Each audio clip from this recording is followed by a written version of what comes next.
gentlemen, let's get ready to rumble! Do I know what's going to happen? No, I'll guess. We win one tomorrow. That's called a winning streak. All right, I'm not a fucking athlete. This is my fucking way. This is how I win. Adapt or die.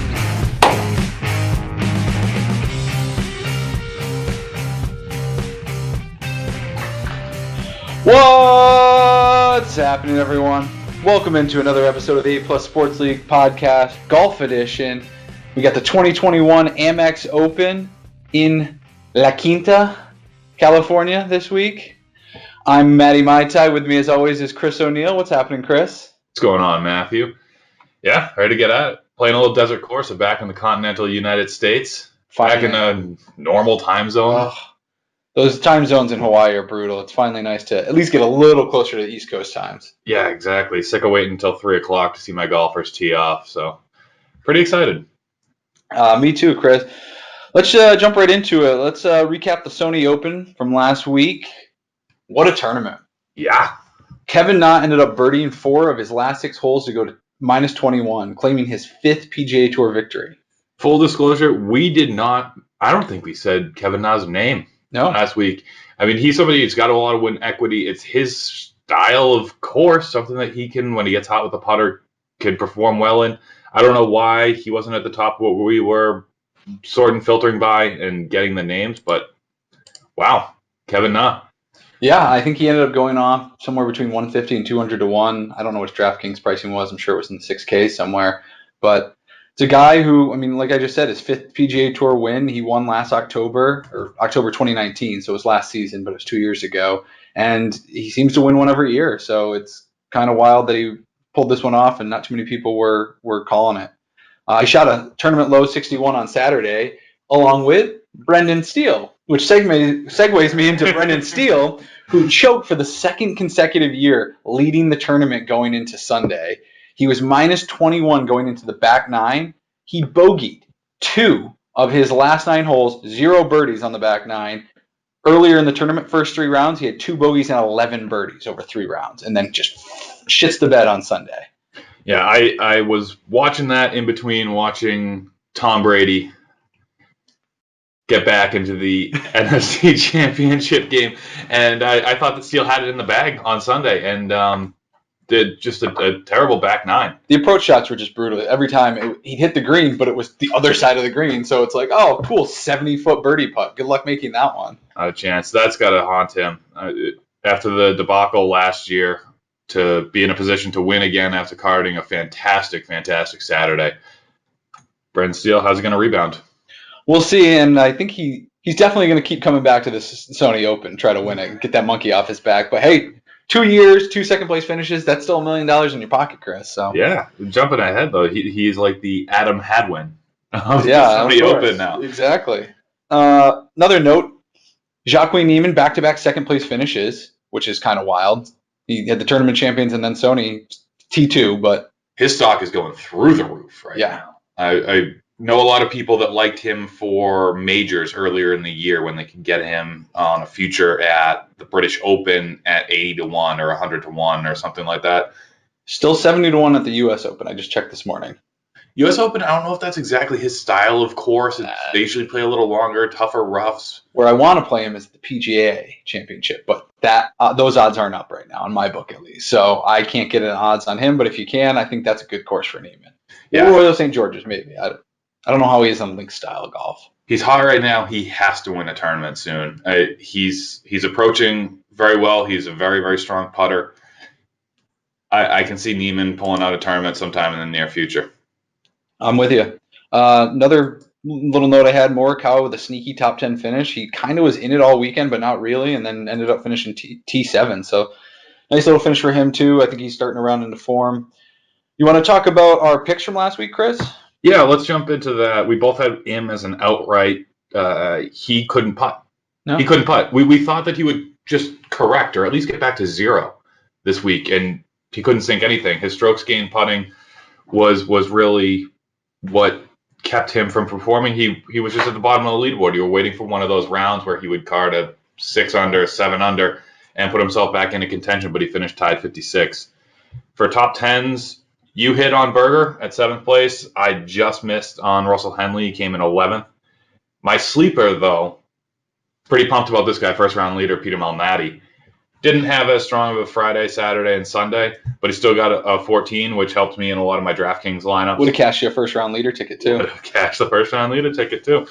And had Matsuyama as my top 10 to fade, which I guess, I don't know, how do we qualify this? Is it a top 10 player and he doesn't finish in the top 10? 19, so he didn't go out and win the tournament, but he had a nice showing. So that one, I had ZJ as my sleeper. He came 62nd, which wasn't great. He at least made the cut, but didn't do much. And then Cam Smith I faded. He came in 62nd, made the cut, but wasn't getting you anything really out of that. Jump into the 7 and 6K golfers. I had Matthew Neesmith, my 7K golfer, missed the cut. Not great. 6K golfer, though, Pat Perez, he had a fun time. He was drinking those Mai Tais, 32nd place. Not too bad. He looked good at some points. He was never really in contention, but he did. And for my low-price DraftKings guys, Malnati, I said overperformed. I got a lot of good return on him. Yep. And Munoz made the cut, finished near last. But hey, that's all you need when you're sniffing at the bottom of those lineups. It was funny because we all had Munoz in our DraftKings lineup, and he was very highly owned and just kind of was mediocre all week. Yeah. So that's a review of our picks. We did pretty well, I'd say. I think we had a nice week. I think if you listened to us, you would have had at least a couple of nice DraftKings lineup. In terms of the betting card, maybe not so much. I had M, Kisner, Answer, all outrights. Kisner and M, mediocre. Answer missed the cut.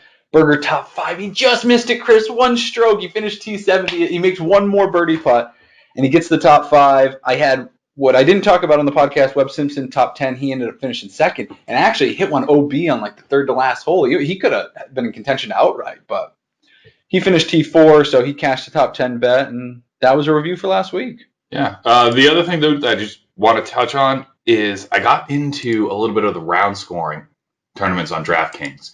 And on Friday morning, I was sifting through the stats. That is, I guess, an advantage of having these tournaments out in Hawaii, that I get a little bit of time the next morning to go through the stats and take a look at who's overperforming, who's underperforming. And I was able to isolate a couple of guys that were having just terrible rounds with the flat stick on Thursday.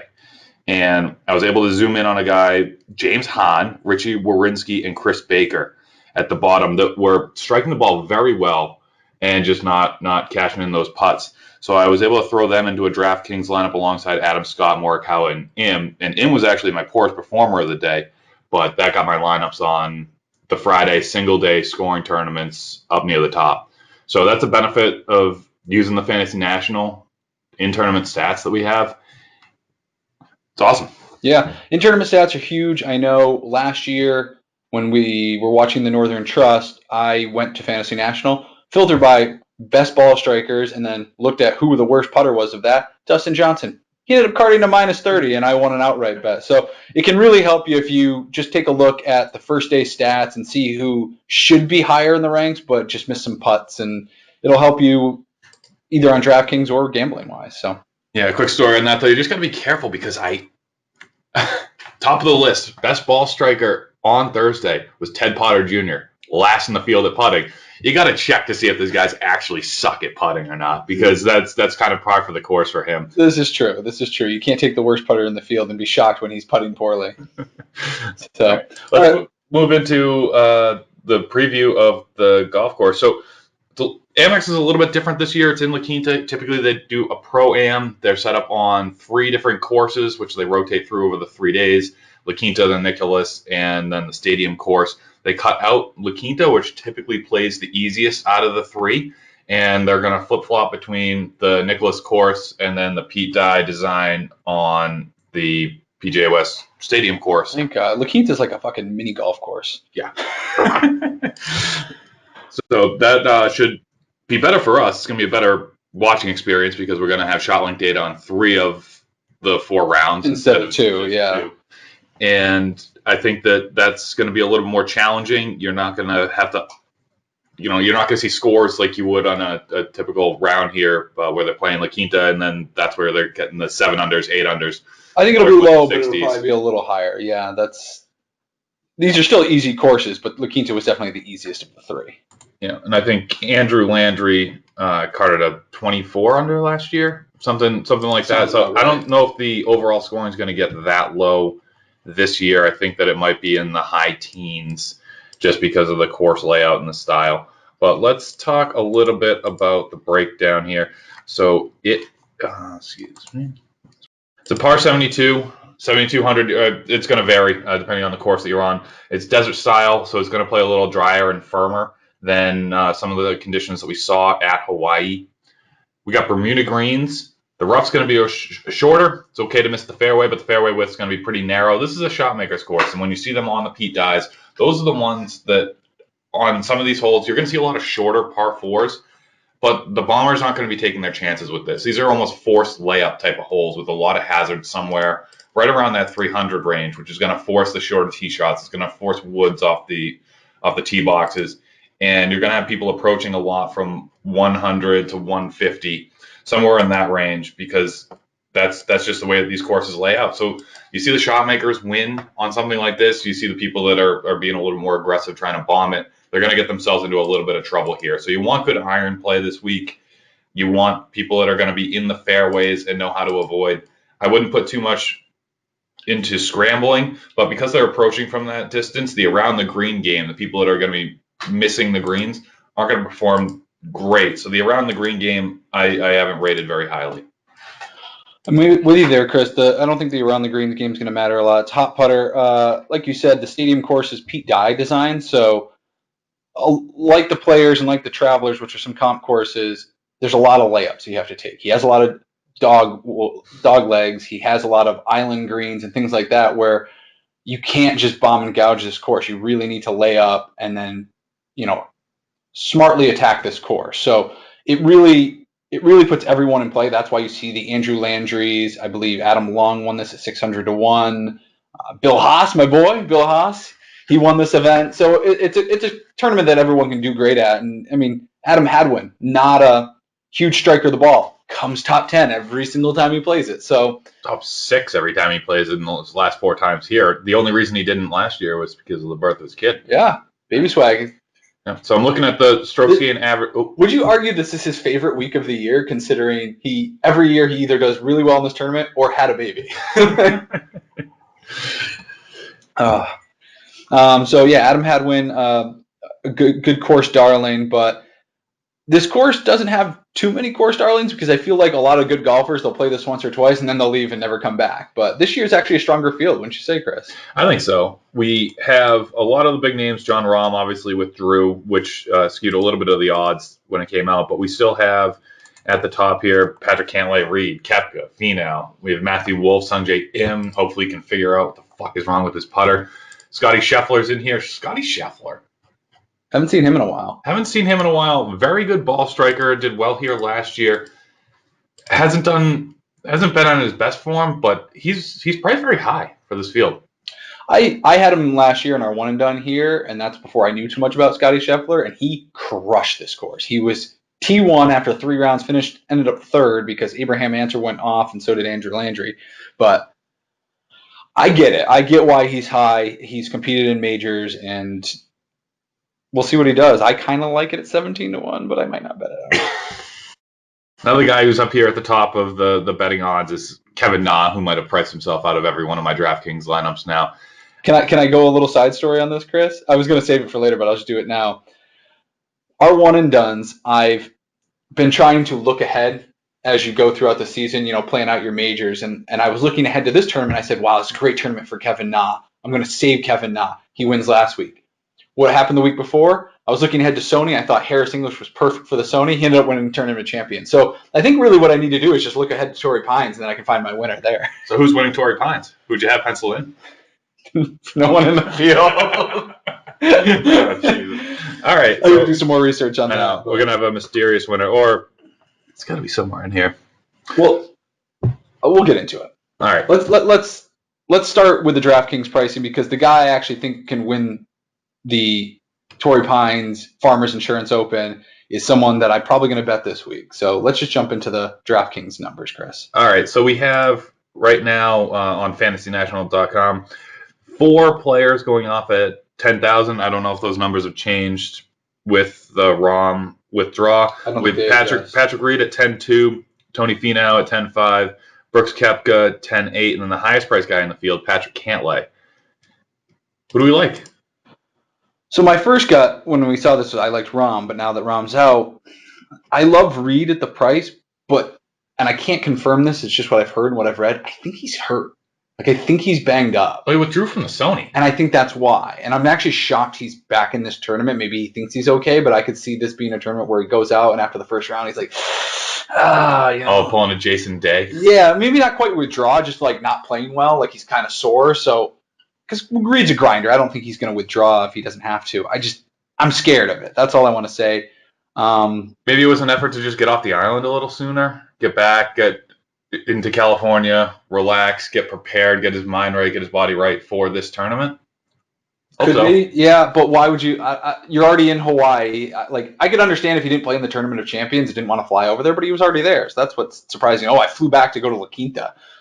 I don't know.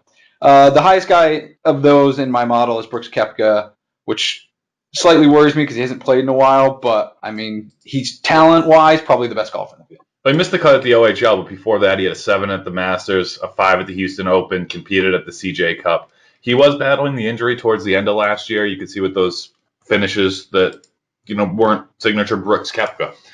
He has those tournaments where he shows up just to play. It's like he's practicing for a major or something further down the line. And that worries me. That worries me, but when we talked about him before the Houston Open, we thought that was going to be a practice round for him. He was going to play Thursday, Friday, maybe he'll make the weekend, not put a lot into it, and he finished 5th. So I feel like he wants to get back to competing. I trust that he knows how to get his body right, and he wouldn't be competing in this tournament if he wasn't at the strength needed to win it. Right? It's worth his time. He's going to be out there. I do kind of like Brooks Koepka this week. Nice. I don't hate Cantlay. He's just expensive.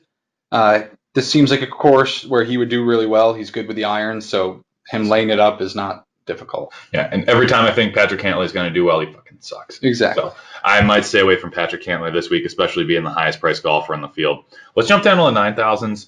Leading the way, we get Sungjae Im, Matthew Wolff, Scotty Scheffler, Ricky Fowler, Kevin Na priced himself into this category, Abraham Answer, and Russell Henley rounding that out.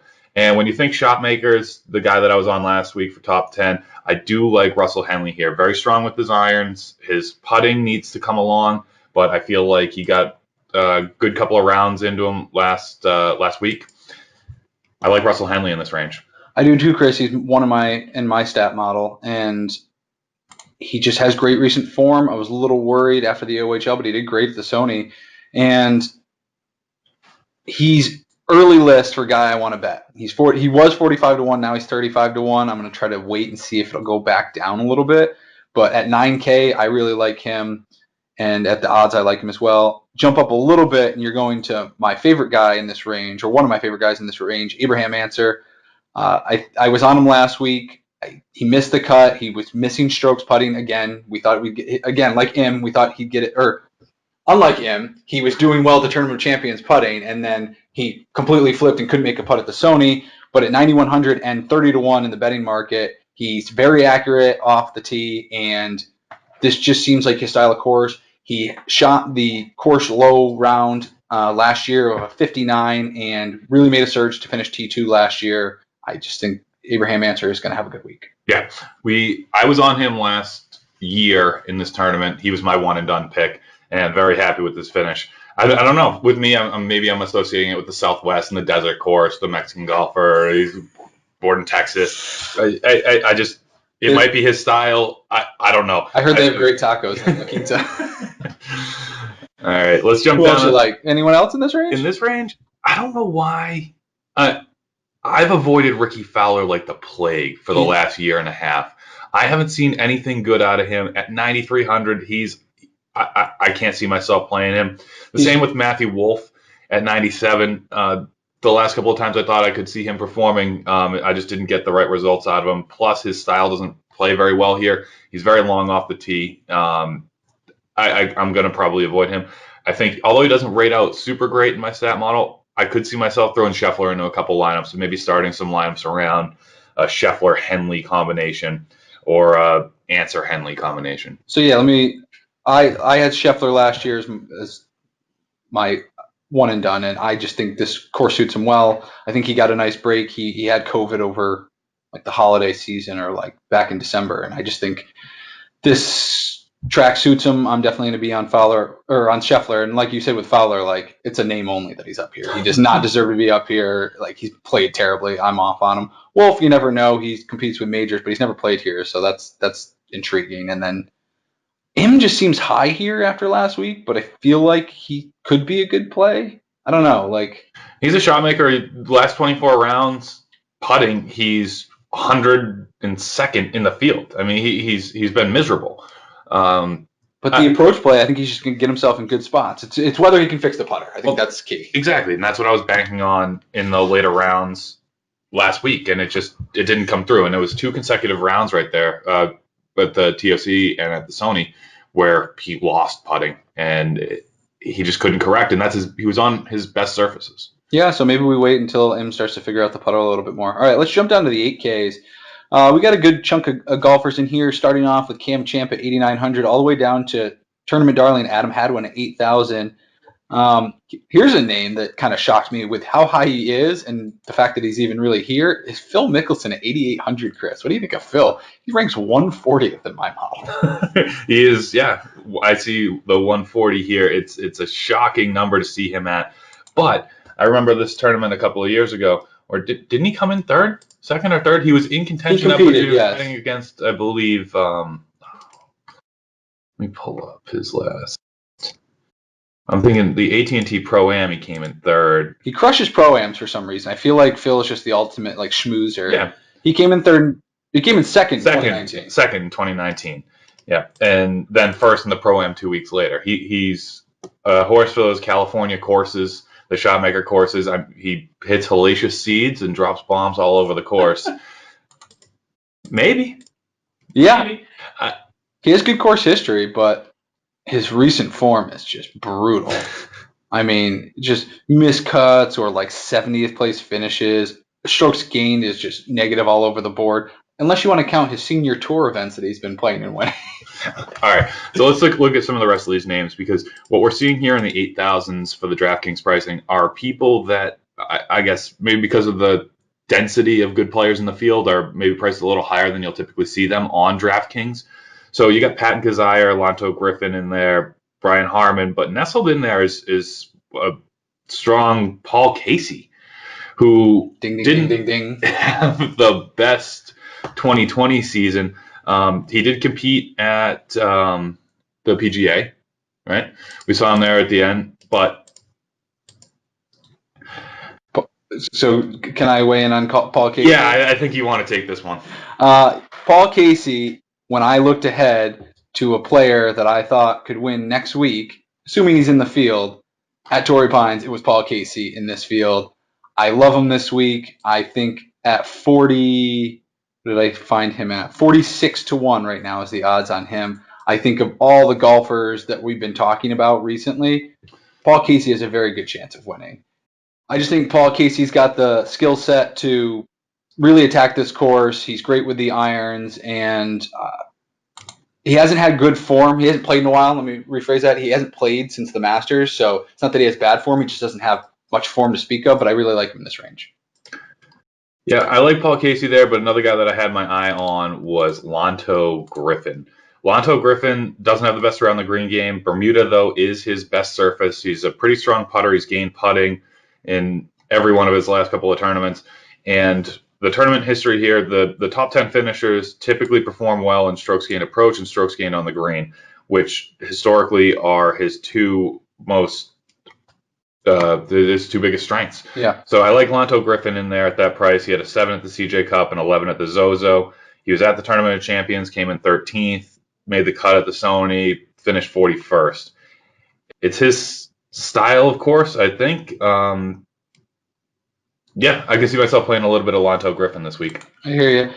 I really don't love this 8K range. I'm probably going to, outside of Casey, avoid a lot of the guys in the upper 8s. And really, I like Siwoo Ryan Moore and Adam Hadwin at the bottom of the 8s, and those guys I'll probably gravitate to. Maybe a little Sam Burns, but I'm doing that 8,000 to 8,300 range for sure. All right, and here's where we got to dig to find some of our horses. We're down here in the 7,000 range. So can I suggest something? Since there's so many 7K golfers, maybe we do like 7,900 to 7,500. Maybe break up the 7Ks a little. I think, yeah, sure. We can pick some of the guys we like. So it's led the way by Eric Van Rooyen, Charles Howell III, Emiliano Grillo, Cam Davis, Gary Woodland, Doc Redman, Joel Damon. Chris Kirk, darling last week. Yeah, actually saved his career a little bit. I didn't know that he had to keep his tour card. He had to keep his tour card. Needed the top 3 finish and went out and shot the round of his life, of his career. I feel like that's happened a couple of times since we've been following golf over the last 2 years. I feel like if you just box a guy into a corner, it's like, you need to golf for your career. Okay, I'm gonna come in second. Didn't Mackenzie Hughes did, or no. Will Gordon did that last year. He had to come in top 3 to keep his tour card, and he came in 3rd. It's wild. It is wild. All right, why can't they do that every week? I know, right? Just put him on high alert every week. All right, in the top of this range, I like Emiliano Grillo. He's a great shot maker. He's very good with his irons. He's been very hot recently. He rates out 2nd in my model, and he's somebody that he's got good recent form. He was 8th at the OHL, 18th at the RSM, made the cut at the Sony, just kind of struggled around the greens, but that's a number that I'm not really paying attention to too much this year for this tournament. Yeah, I like Grillo too. He's high in my model. It's just the man can never putt. So if he could ever putt, he'll win a tournament. So I'd sprinkle him, but I'm always weary of that asshole. Who do you like? The guy I like is right below him, actually, and it's more of just a gut play than a numbers play. It's Gary Woodland at 7,700. He's just he's a cut above the golfers that are around him, and really the reason he's down here is that he was injured last year, and at the end of that last year, he went miscut, 72, miscut, 33, miscut. So, he was playing really badly, but that was injury-related, I believe, and, now that he's had a couple of months to kind of recuperate and come back to form, hopefully, I'll gamble with him, and to be honest, I like him in the betting market as well. I saw him at 70 to 1 to win in the betting market, so I know you'll bet on him. You and I have lost more 90 money. to 1. You and I have lost more money betting Gary Woodland every time than any other golfer, I think. I think we bet him when he was hurt, though. So I'm going back to the well, though. Gary Woodland at 90 to 1. I mean, we won a major 2 years ago. It's worth throwing a little cash on Gary at 90. So yeah, he's got the win equity. He's very good. He's a very good golfer when he's on. Yeah, for sure. Another guy I like down here is Doc Redman. He hasn't played any highly competitive golf recently, and I'm sure he's going to be super owned because he's a great name. But he's another guy that I just love with the irons. He's top 20 in approach in the field, and hopefully he can compete here at 7,500. I think it's a good price. Okay. Somebody who rates out very well down here, once we get into some of the lower prices, we're looking at the low end of the 7,000s. Keegan Bradley, I have pretty high in my model. He gains on approach. He's somebody who I saw last week, who I knew would struggle on the greens or around the greens. He lost 7 strokes putting, even though he rated out well. I kind of steered away from him for that reason. If he can get it on with the flat stick, the rest of his game is in form right now.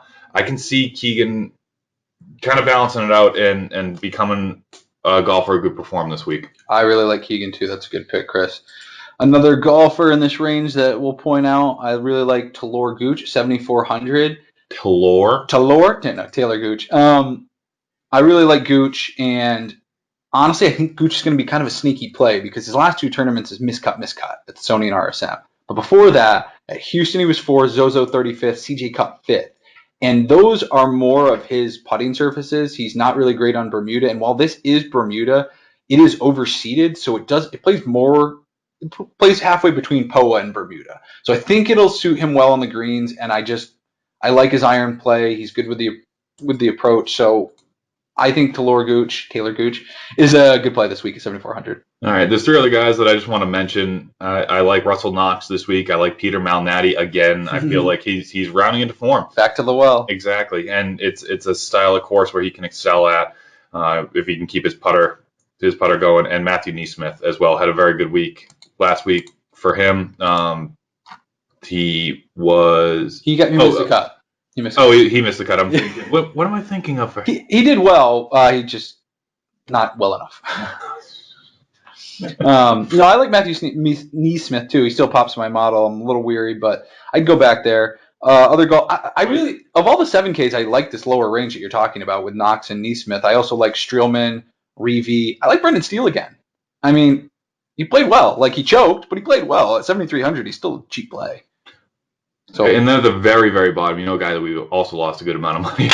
Go to him. Francesco, the Italian stallion. He ranks out 131st in my model. I don't see any. I can't touch him at that price. I mean, he has the talent probably somewhere buried underneath there, but he's going to have to perform in a tournament before I wind up playing him. 110 to 1 in the betting odds. Wow. Jump all over that, man. Yeah. I mean, I might sprinkle him. It's 7K. If I really just need to stick someone in there, we'll see. But let's jump down to the 6K range. A lot of golfers I don't really love in here. Well, at the high end, the guy that I like at 6,900 is going to be Martin Laird. Party Marty. I was on him at Tournament of Champions. He was one of my value plays. I feel like in this weaker field, he might be an even stronger value play, just because he's been striking the ball very well and hasn't really lost anywhere over the last 5 tournaments. The last 10, he's been pretty positive. He was 17th at the TOC. He won the Shriners, obviously. I like Party Marty. Yeah, we could play a little Party Marty this week. I like him. Not a stat play, a gut play. I like Sneds a little bit. Just if you're going to be down here, he's a decent golfer. Some other names that I randomly like based on just stats, I like Henrik Norlander. He just seems to play well in these kind of events. Chesson Hadley at 6,700 is more of a tournament play. He does well in these desert courses, so I'd play him, and he's hot with the putter. So I don't mind that. And then if you go a little deeper, I like Jason Duffner, 6,500. I feel like he screws me, but if you're really trying to dig deep and find a cheap player down there, that's who I like. Okay. And then, the deep end of this, I obviously always love Will Gordon. I feel like he's a very talented golfer. He's somebody who's just getting experience right now. I like Chase Seifert, too. I don't really know why, but he was popping in my models. He hasn't had the greatest form of late of 4 of 5 missed cuts, but I think when I'm looking at some of the stats, he rates up pretty well. He had a 4th at the Workday last year, 17th at the Sanderson Farm. They made the cut at the OHL, which is great, but missed cut last week at the Sony. You know who another golfer that I'm actually, I just noticed him. I wasn't even looking at him, but at 6,300, Grayson Murray. He's played this event 4 times, 12, 14, miscut 10. So 3 out of 4, he's come in the top 14. It's not bad course history. Granted, he's missed 7 of his last 8 cuts, so he doesn't have good form, but a good course history. So take that for what it's worth. Okay, and then for me, the absolute low guy that I like, probably because he helped me out last week, he ranks out 35th in my model, surprisingly, at 6,100, is Chris Baker. And he is 5th in the field in the last 24 rounds in fairways gained. He's somebody who's getting off the tee well. He's also gaining on approach, 14th in the field. He just can't get it done around the green and putting. And when I bet for that it would come into form or at least regress towards 0 last week at work. And at 6,100, you can't find too much better value down there. I hear you. All right, I think that'll do it for our DraftKings and pricing breakdown. Chris, let's get into our outrights, top 10s, and all our other picks. All right. So outright in this field, I think I'm going to have to go with Russell Henley. He's the top guy in my stat model. He's been in good form. I had him as a top 10 play last week. I like Russell Henley. Good pick. I'm going to go back to the well. Abraham Answer. I just think his course suits him well.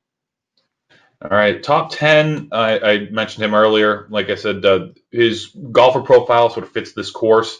He's been in decent form recently. I like Lonto Griffin here to finish top 10. That's a good bet. I actually forgot to mention this bet, so I can use it right here. Top 10, I am taking Adam Hadwin, and he is 7 to 1 to finish in the top 10. I think that's a good bet. I think his form hasn't been great, so I don't want to bet him outright, but a top 10 seems good. Okay. So we're going to jump now into our sleeper picks. So I'm going to pick somebody from the 7,000 range that I think is going to overperform this week. I like Emiliano Grillo here. I think he can get it done with the putter. This is 3 consecutive tournaments on the same type of surface. I know Bermuda's not his best, but in his last 5 tournaments, he has actually gained strokes putting. He's missing around the green, but he is approaching. He is hitting those shots, and he has an 18 and 8th, and he made the cut last week at the Sony. I feel like got 7. What was he at? 78? Yeah, at 7,800. He's somebody I could see doing very well this week. Okay, nice. Grillo it is.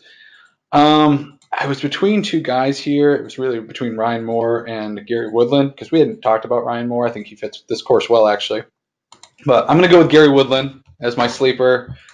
Just a talent play, really. Like, if he's healthy, I think he can compete with the best of them here. And Gary Woodland is very good at courses where you can lay up. He's better where, he can use the long irons to his advantage. So I like that. Okay. And then who out of the top 10 are we going to stay away from? And I think I know your guy, so I'm going to go with Patrick Cantlay. I just think that the numbers that you're going to get him at, when he is one of the best players in the field, and it's kind of an obvious Patrick Cantlay week for him, he hasn't come through for me. He ranks out 56th in my model. Hasn't been gaining on approach in his last 6 tournaments. He's 95th in the field there, which is one of the things that you need. He's not great proximity. Recently, I'm going to stay away from Patrick Cantlay. Okay. I don't know who you thought I was going to do. Reed. No, Patrick Reed I am not going to put here because I think it's a feeling. I got to do some more research on the Patrick Reed thing. If he's not hurt, I love him in this field, but I think he is. So I'm actually just going to put Pretty Ricky. Oh, he fits the top 10 here, and he's just. I don't trust him at all. I wouldn't be shocked if he missed the fucking cut. So Pretty Ricky is my top 10 to fade here. Chris, who was yours? My top 10 to fade was Patrick Cantlay. Cantlay, that's right. Number 1 golfer. Number 1 golfer in the field. Okay. All right. I just want to put it in. Okay. Now the 6 and 7K golfers that we're going to have in every lineup, I think that I'm going to be playing Malnati again this week because he. I think he's been hot. I like him at 7,200. I feel like he's a very strong putter, and he's been making shots. I like Malnati at the 7,200 range. Okay. Malnati it is. My 7K golfer that I'm going to be using a lot of, actually, is probably going to be Kevin Streelman. I like his course history. I like his recent form. I feel like he did well at the Travelers, came in second to DJ, and that's a good comp course. So I think Kevin Streelman's a good play here at that 7K range. Okay. And then 6K golfer, we're really stretching down here, but I'm doing this based mostly off of form. I'm going to be on probably Marty Laird down at 6,800. Party Marty. He's top 10 in my stat model. He's at 6,900. I can see getting a lot of good value out of him. That was who I was going to add to mine. So instead, I will pivot and I will go Chesson Hadley because that's a guy I really like here too. I think it's just at 6,700. It's course history and decent course form. It's low here, but I think he's a solid play as well. Maybe Henrik Norlander too. I'm not going to put him down, but that's a good one I like too if you're looking for the 6K. All right, that wraps it up. Yeah, I think we do have podcast news though. We're on Spotify. We are on Spotify. Holy shit! And we will be on Apple Podcasts as well soon. We are slowly getting into platforms where you can download and actually close your phone so you don't have to go to YouTube all the time. We will have a link on our Instagram page if you want to find us there at the A+ League on Instagram. On Twitter, Chris Picks Golf. Until we come up with a name, that's the handle. Yeah, we're still workshopping and the marketing strategy for this, but for now, you can find us on Spotify, you can find us on Instagram, you can find us on YouTube, and we will be expanding where you can listen to us. So great. All right, enjoy the Amex this week, everybody. Yeah, good luck with your picks. Let's win some money. Cheers.